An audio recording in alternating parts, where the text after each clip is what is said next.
Bismillahirrahmanirrahim. Assalamu alaikum dear students. I am Miftahuddin and this is my YouTube channel Learn with Miftah. 9th Biology, Chapter number 2, Lecture number 11. په previous lecture کې مونږه ویلو biological problem دغه شانتي biological method پای کې مونږ د هغې شپږ steps ویلو. خبر ډیټیل باندې نو چا که هغه lecture نه کته نو دا لیکچر لینک چې دی هغه مونږه په ډسکرپشن کې درکو. هغه لیکچر چې دی هغه سره وګورئ نو انشاءالله بیا په دې اگزامپل باندې په دې باندې به ښه پوه شئ. ټیک ده. او د دې نه مخکې که چا هم زموږ چینل تر اوسه پورې نه سبسکرایب کړی نو پلیز زموږ چینل چې دی هغه سره سبسکرایب کړئ او د بیل آیکن چې دی دا سره پریس کړئ. جی اوس په خپل ټاپک لرا شو اگزامپل اف بایولوژیکل میتھډ. بایولوژیکل میتھډ مونږ ویلو چې کوم ساینټیفیک سټیپس دي د بایولوژیکل پرابلم د سالو کولو لپاره نو هغې ته مونږ بایولوژیکل میتھډ وایو. ټیک ده. فار ایگزامپل زموږ سره یو بایولوژیکل پرابلم دی وایي چې واټ از د کاز اف ملیریا.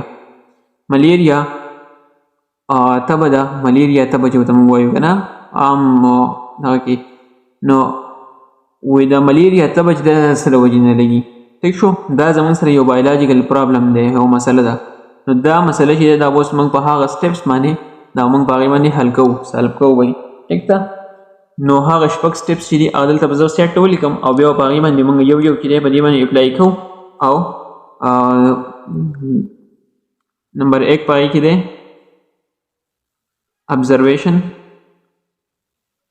observation and previous research. ٹھیک شو. observation and previous research and previous PR बोलेगा previous research. number 2 خدا number 2 दे अवलने चले अगदा मुसरे recognition of biological problem. recognition of biological problem. ठीक show. recognition of biological problem, observation and previous research, hypothesis دغه شانتي د 3 شو. 4 نمبر چې دی hypothesis بیا deduction. ٹھیک شو. بیا دغه شانتي 5 نمبر چې دی هغه experiment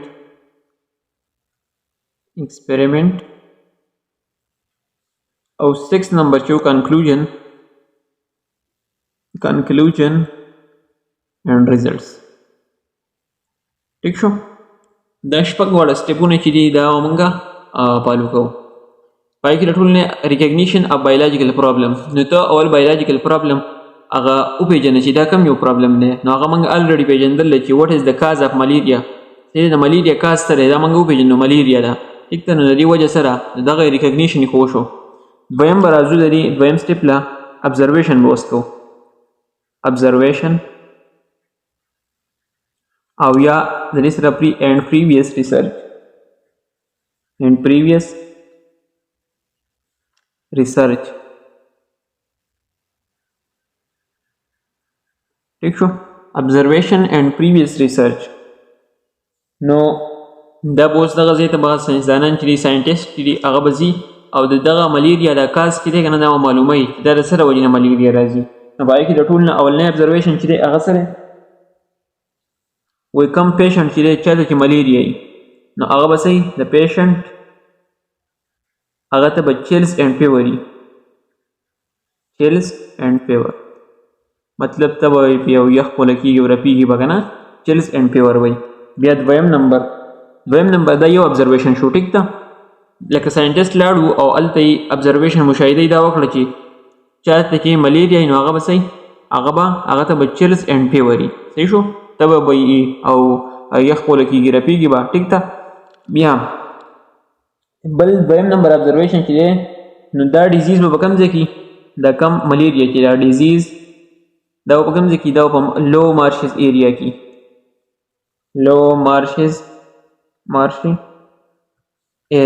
مارشي ایریا څه ته وایي نو کوم ځای کې چې اوبه ډب شوي که نه ډب شوي اوبو هغه ځای ته هلته موږ هغې ته څه وایو مارشي ایریا ورته وایو. ټیک ده.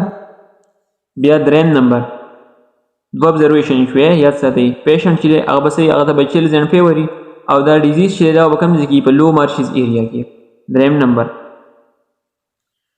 وای څوک چې دغه اوبه وڅکي. دریم نمبر دا دی که نه سم ولنټیر مطلب دا دی چې په خپله مرضۍ باندې ډرینک هغه د اوبه وڅکي د دغه مارشز نه، نو څه به دته ملیریا چې ده دته ملیریا. دریم ابزرویشن دا خو دا جدا جدا کسانو کړي که نه، نو یو کس دا ابزرویشن کړلی، بل دا ابزرویشن کړلی او بل ابزرویشن کړلی وایي سم ولنټیر ډرینک، څه چې په خپله مرضۍ باندې د اوبه وڅکي نو دی ډیډ ناټ ډیولپ ملیریا. اوس خبر د یو بل اپوزیټ شوې چې دی وایي چې په مارشز ایریا کې به یي بیا دی څه وایي چې کم ولنټیر ډرینک دي، ډرینک اف واټر. صحیح ده، ډرینک اف واټر دا به صحیح هغو ته ملیریا نه کاز شوي. نو بیا د ډیزیز ډیډ ناټ ریزلټ فرام د ډرینکینګ اف د واټر فرام مارشز. مطلب د دې څه شو؟ د دې خبرې مطلب دا شو که نه چې ملیریا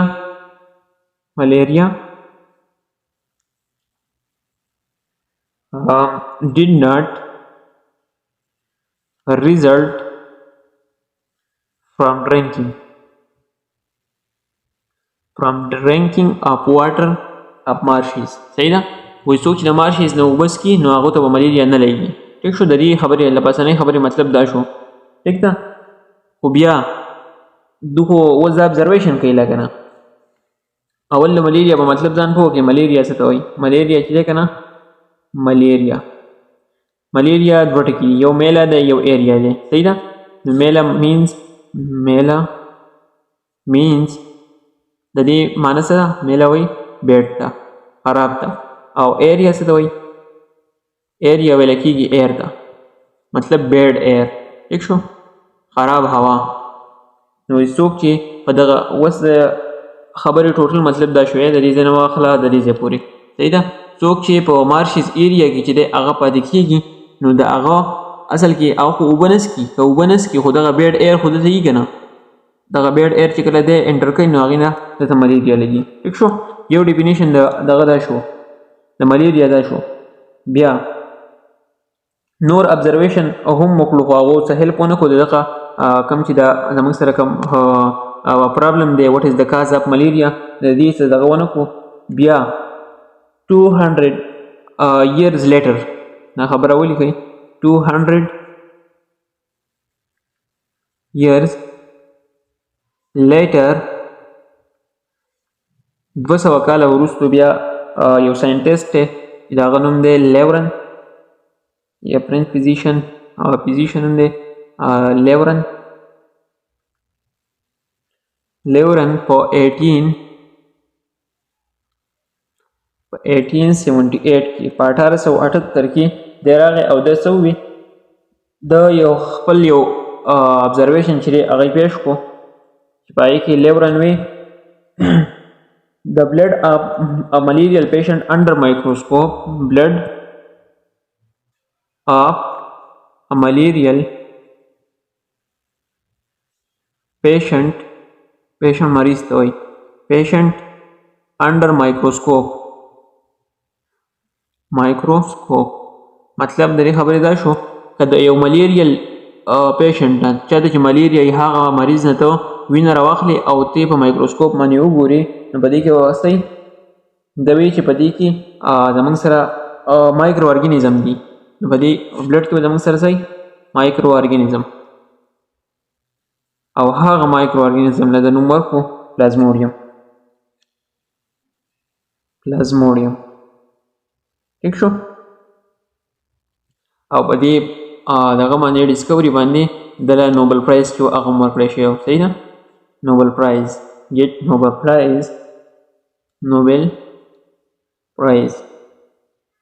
ټیک شو. اوس موږ څو سټیپ وکړو؟ 2 سټیپ وکړو. سټیپ اولنی سټیپ وکړو، دویمې سټیپ وکړو. ریکګنیشن اف بایولوژیکل پرابلم وکړو، بیا دغه شان ابزرویشن اینډ پریویس ریسرچ وکړو. صحیح ده، بیا اوس پر راځو دریم سټیپ له هایپاتیسیس له. دریم سټیپ دی زموږ سره 3rd نمبر هایپاتیسیس. اوس هایپاتیسیس څنګه وي؟ اوس خو به ډفرنټ ساینټسټ په خپل رایو خو ورکوي که نه نو په دې کې یو بایولوجسټ و او خو موږ څنګه ووي لیورن و که نه لیورن خپل یو هایپاتیسس ورکو لیورن وی چې لیورن وی پلازموډیم is the cause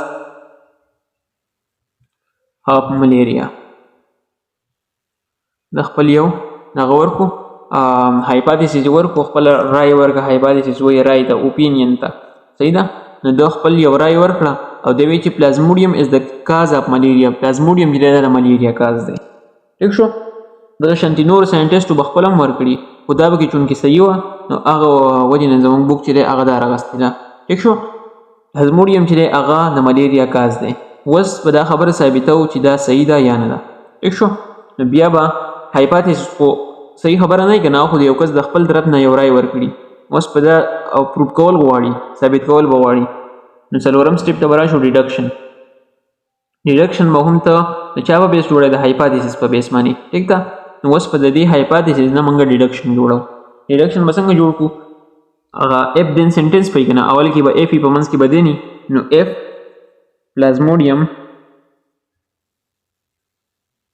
plasmodium is the cause of malaria then if مشو then مشو وسو کې then all malarial patient should have plasmodium and their blood ٹھیک شو مقصد دا شو رہے if plasmodium is the cause of malaria اوس خبره څه وه چې پلازموډیم د ملیریا کاز دی اوس ډیډکشن څه وایي ډیډکشن کې وایي دا موږ وایي چې لاجیکل کانسیکوینس پی که نه اوس په دا خبره ذهن مني څنګه نو ګوره if plasmodium is the cause of malaria که چېر د پلازموډیم د ملیریا کاز وي نو بیا then all malaria patient should have plasmodium should have plasmodium in their blood نو بیا به د ټول کم ملیریل پیشنټ چې دي د هغوی په وینه کې به خامخا چې دی پلازموډیم چې دی موندی کېږي ټیک شو اوس په دې باندې موږ ایکسپریمنټ کوو چې دا څنګه بیا ثابته شوې وه ټیک شو اوس دی زموږ سره پنځم سټیپ دی ایکسپریمنټ and result په بیا شپږم سټیپ دی یا کنکلوژن اول به وکړو ایکسپریمنټ اوس وایي دا ایکسپریمنټ به په چا باندې کېږي چې پلازموډیم چې دی پلازموډیم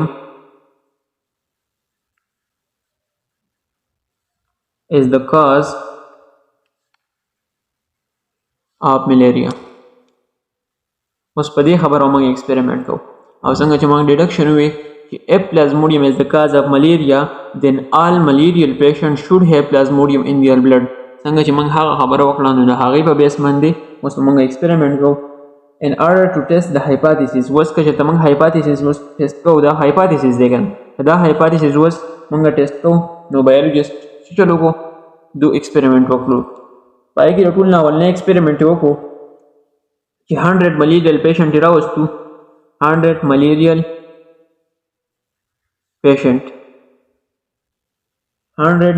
patient چې راوغستو د هغو بلډ چې و که نه بلډ هغه یې وکتو په مایکروسکوپ باندې ټیک شو د هغوی بلډ یې په مایکروسکوپ باندې وکتو او دا یې دې ته یې څه ووي په مایکروسکوپ یې وکتو څه یې ورته ووي دې ته یې ووي ایکسپریمنټل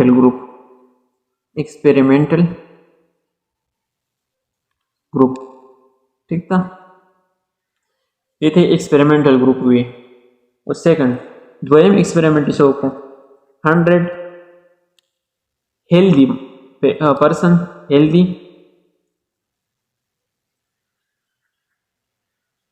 healthy persons راوستو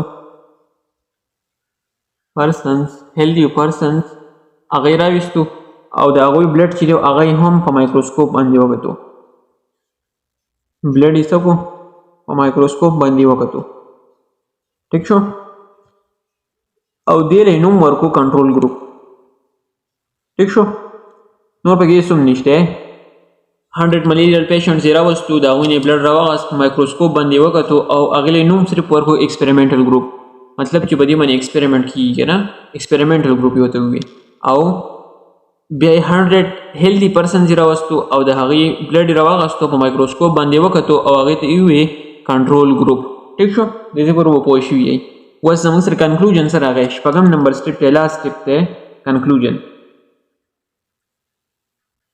څه شو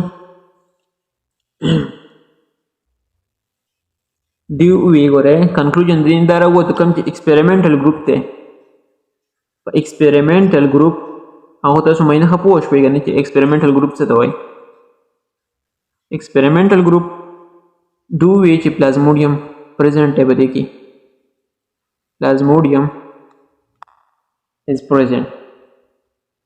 ٹھیک شو بیا دغه شان کنټرول ګروپ ته یې څه ووایي کنټرول ګروپ